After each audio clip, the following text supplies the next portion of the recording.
El terremoto de Marruecos, de una magnitud de 6,8, sorprendió al país cerca de la medianoche.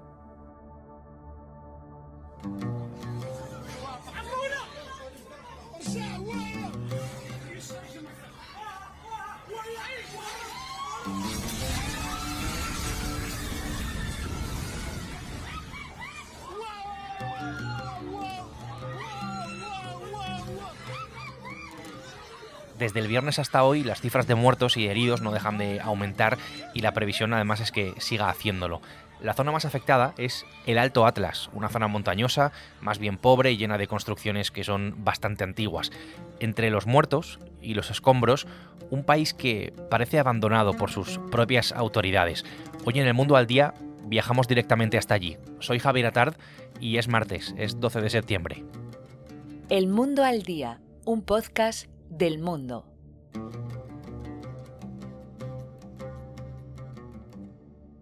Con las cifras es verdad que hay que ser bastante cuidadosos, van cambiando con las horas, en torno a 3.000 fallecidos, después de un seísmo que ha sacudido Marrakech y sus alrededores, una ciudad, por cierto, que está al pie de la cordillera del Atlas, que es el corazón turístico de Marruecos, una ciudad preciosa en el centro sur del país, golpeada ahora, en este momento, por la tragedia, cuya parte vieja está hecha un manojo de escombros. Eso es lo que nos dicen las imágenes que podemos ver de esa ciudad, de Marrakech, de esa parte más antigua de la ciudad.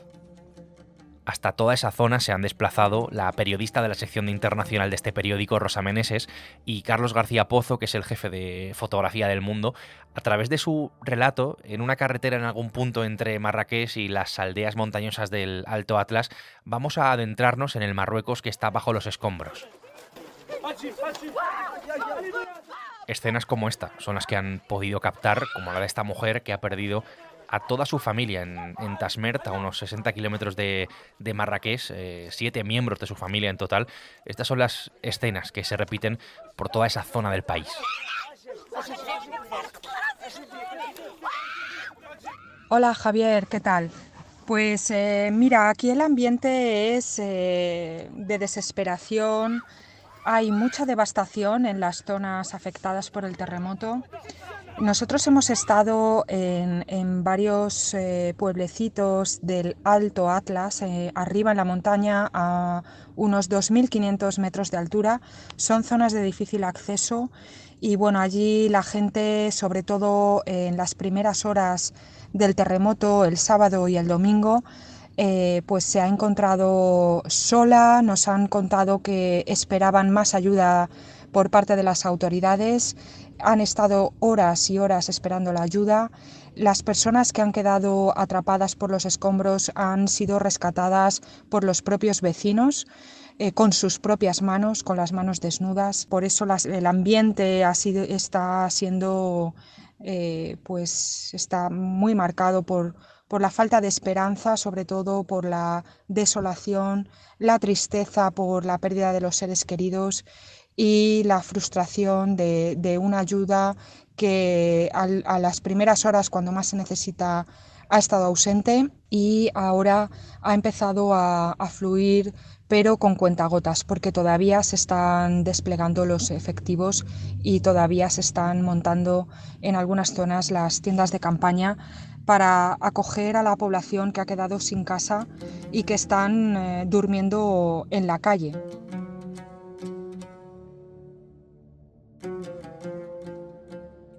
Una de las claves de tanta devastación está en la propia zona, ¿no? En las particularidades de esa parte del país cercana a uno de los epicentros de pobreza de Marruecos, construcciones que son más endebles, que son menos resistentes, de adobe, construcciones que en definitiva no son de ninguna manera antisísmicas. Todos esos factores pues juntos elevan, ¿no? la catástrofe, el nivel de catástrofe, y por eso dejan tantas víctimas y tanta destrucción.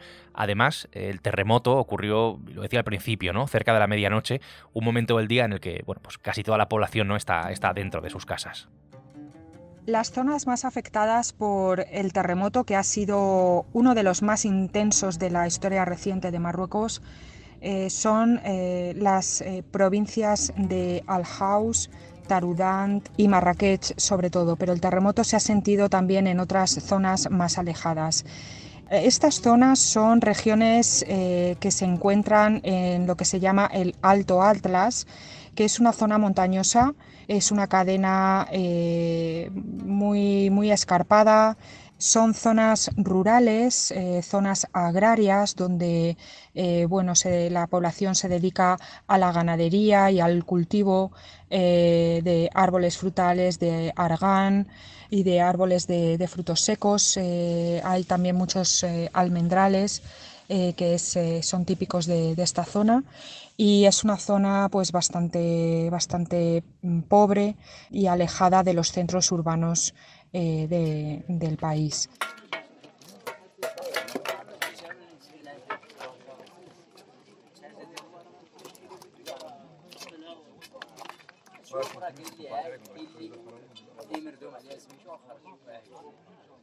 En este tipo de catástrofes corremos el riesgo de quedarnos simplemente en las cifras, ¿no? Que sean un mero número de muertos y de heridos, que son ya miles en este caso, pero detrás de todas y cada una de las personas que han muerto, detrás de todas y cada una de esas cifras hay una historia.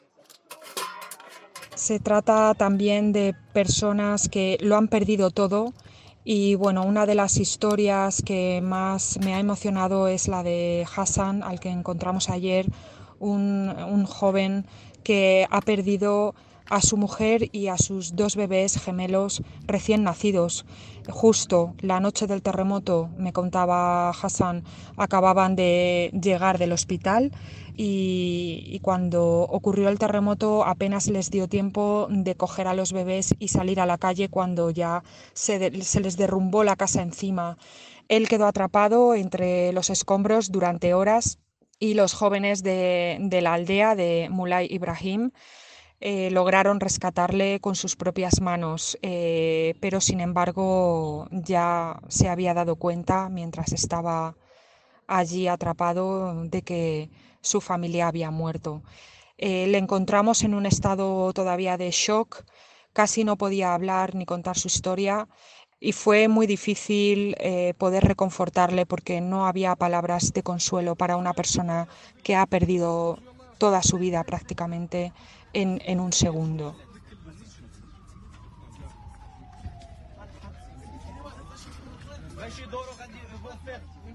Es difícil para un fotógrafo describir con palabras cuál es la imagen de un seísmo de estas características. La verdad, sobre todo, es la desolación de la gente, la desolación de esas personas que, abandonadas tanto por el ejército como por su propio gobierno, pernoctan al raso durante las frías noches del Atlas. En toda la zona, muchas de las viviendas, sobre todo viviendas, pues son muy endebles porque las construcciones no son muy buenas, se han derrumbado. Y tú te das cuenta cómo la vida de esas personas se ha evaporado en un segundo. Y es la impotencia de esta gente y la solidaridad tremenda que tienen entre ellos, incluso con el visitante. Cuando llegábamos, yo me quedo con esta idea, cuando llegábamos a un pueblo, gente que lo ha perdido todo, tiene el ánimo de al visitante, a nosotros que no nos falta de nada, de ofrecerte, nadie sabe de dónde, un cacho de pan que ha salido no se sabe de dónde, y un vaso de leche. Insisto, para un fotógrafo es muy difícil dar una visión con palabras de lo que ha visto, pero las imágenes son tremendas. Y es muy difícil, incluso, desde mi punto de vista como fotógrafo, en una imagen sola, poder mostrar todo lo que aquí está ocurriendo. En el recorte que es en cada fotografía, en esa parcialidad que te ofrece cada disparo, es imposible contener todo el sufrimiento, todo el dolor y todo el desastre que ha acontecido en este lugar.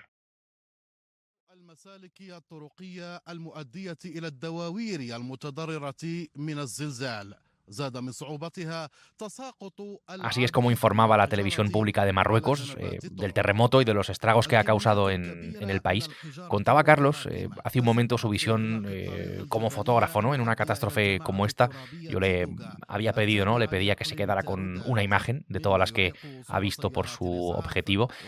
Carlos y Rosa son los enviados especiales del Mundo. Como ellos hay decenas de periodistas y de fotógrafos, fotoperiodistas en su misma situación. Le he preguntado también a Carlos cómo es trabajar en estas circunstancias. Acceder al epicentro del seísmo de Marruecos en Talagna y Akib, en el Alto Atlas, es una auténtica odisea. A través de una carretera que serpentea por los montes Atlas, se accede penosamente hasta este municipio que está aproximadamente a unos 2.500 metros de altura. La carretera está totalmente destruida, está intransitable. Un trayecto que al final son poco más de 30 kilómetros, suponen más de 2 horas de coche, paradas, y la verdad es que es una zona que cuesta mucho acceder y ciertamente peligrosa, porque en determinados momentos tú te quedas justo debajo de todos los desprendimientos de roca y piensas que en algún momento puede haber otra réplica y toda esa roca que tienes encima del vehículo te va a caer encima. Al final solo la buena voluntad de la gente que está en muchas ocasiones dirigiendo el tráfico en esta ruta permite que los coches avancen y que la ayuda llegue. ¿Cómo está el ánimo de la gente? Está ya muy bajo. Ya ves que la gente ahora, mira, la gente que está ahora normalmente tiene que estar uno de los, ¿sabes? Para el apoyo del... ¿Apoyo psicológico? No hay nada, solo la gente está llorando y quitando cosas. Y eso no puede ser. En este país que tan rico, tiene de todo y no tienen ni para rescatar. Y luego hablan de avance y eso. Eso no tenemos que decir unas cosas que no tenemos, la verdad. Estos días en Marruecos, tanto Carlos como Rosa se han encontrado con todo tipo de historias en un país sumido ahora en el silencio que se va quebrando con ese ruido, ¿no?, de los escombros. De lo que está pasando llaman la atención algunas cuestiones. Una de ellas es la solidaridad entre los vecinos en un país que parece, también lo decía al principio, abandonado a su suerte. Digo esto porque sobre la respuesta de las autoridades hay ciertos recelos, están aflorando bastantes críticas. Para empezar, el rey Mohamed VI tardó horas en reaccionar. Rabat ha tardado horas, decía, en aceptar la ayuda internacional. Todavía no lo ha hecho con buena parte de los ofrecimientos. Y entre los propios ciudadanos, y eso se lo han ido contando a los dos, no se entiende de ninguna manera lo que está pasando. Un rey, Mohamed VI, que por cierto pasa más tiempo en París, en Francia o en Gabón, pasa más tiempo allí que en su propio país. En efecto, la ausencia del rey ha suscitado pues grandes críticas dentro y fuera de Marruecos, pero también la ausencia de respuesta del gobierno, del ejecutivo.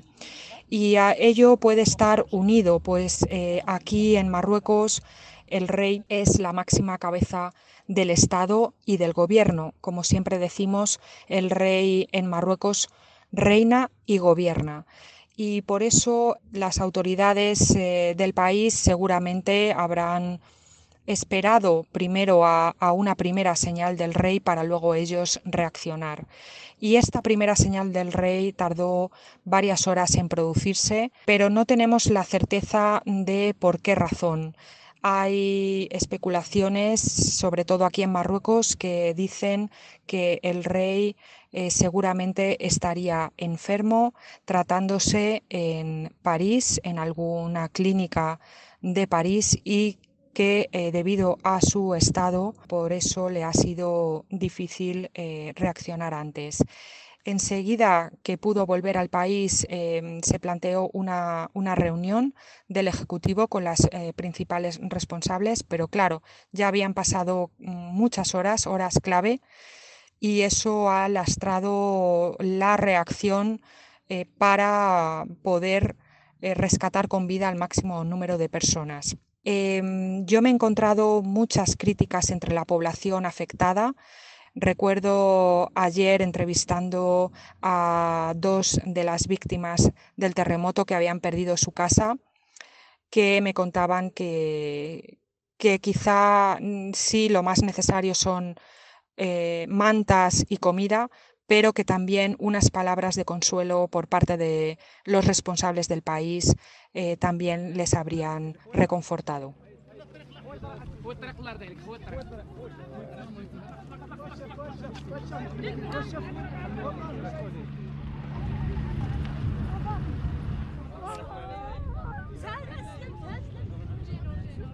Las horas posteriores a un terremoto, y más en uno como este, de esta devastación, son cruciales por aquello de que es justo el momento de rescatar a las víctimas atrapadas entre los escombros, personas que tal vez todavía no han muerto y pueden no morir si se les rescata en el momento que lo necesitan. El seísmo está poniendo y va a poner a prueba al régimen marroquí. Las imágenes de devastación que podemos ver son desde luego impresionantes, y ahí está el relato, ¿no?, de Carlos y de Rosa. Dan buena cuenta además, ¿no?, de la magnitud de lo que ha ocurrido. El futuro del país, el futuro de Marruecos en los próximos meses lo va a marcar ahora la reconstrucción, con miles de personas que, por tópico que suene, desde luego lo han perdido absolutamente todo, que no tienen ya prácticamente nada en sus vidas, pérdidas humanas de sus familiares y de sus allegados, y pérdidas materiales. Hablo de sus casas y de prácticamente aldeas enteras, ¿no?, que han desaparecido. En esa ayuda, en esa cuestión está nuestra UME. Pues sí, el futuro y la reconstrucción sin duda marcará los próximos meses en Marruecos, y hemos visto esta mañana cómo ya se ha desplegado la Unidad Militar de Emergencias Española y efectivos de rescate provenientes de España para ayudar en las labores. Hay poca esperanza ya de encontrar a gente con vida, pero ellos han asegurado que van a hacer todo lo posible. Se están desplegando en la zona de Talat en Yaqub, que es una de las más afectadas, muy cercana al epicentro, y son como una 50 de efectivos con equipos pesados de rescate. ¿Por dónde pasa el futuro de todas las personas afectadas? Pues pasa por un buen plan de reconstrucción, por ayudas que tendrán que provenir del Estado para reconstruir sus viviendas, y con un plan efectivo que todavía se tiene que poner en marcha. Ahí es donde va a estar la clave a partir de ahora en Marruecos. Este es el relato desde el centro de la destrucción de este terremoto. Rosa Meneses y Carlos García Pozo han hecho posible este episodio del Mundo al Día desde Marruecos. En la producción ha estado Aurora Molina. Para escucharnos todos los días, ya sabes que solo tienes que acudir a elmundo.es, la web del Mundo, y a las principales plataformas de audio, donde además te recuerdo que te puedes suscribir. Mañana será miércoles y aquí estaremos con una nueva historia. Hasta entonces, gracias por estar al otro lado, gracias por habernos acompañado hoy en este episodio que hemos dedicado al terremoto de Marruecos y a lo que está pasando en el país después de este terremoto que tuvo lugar el viernes pasado. Y saludos de Javier Atard. Has escuchado El Mundo al Día, un podcast del Mundo.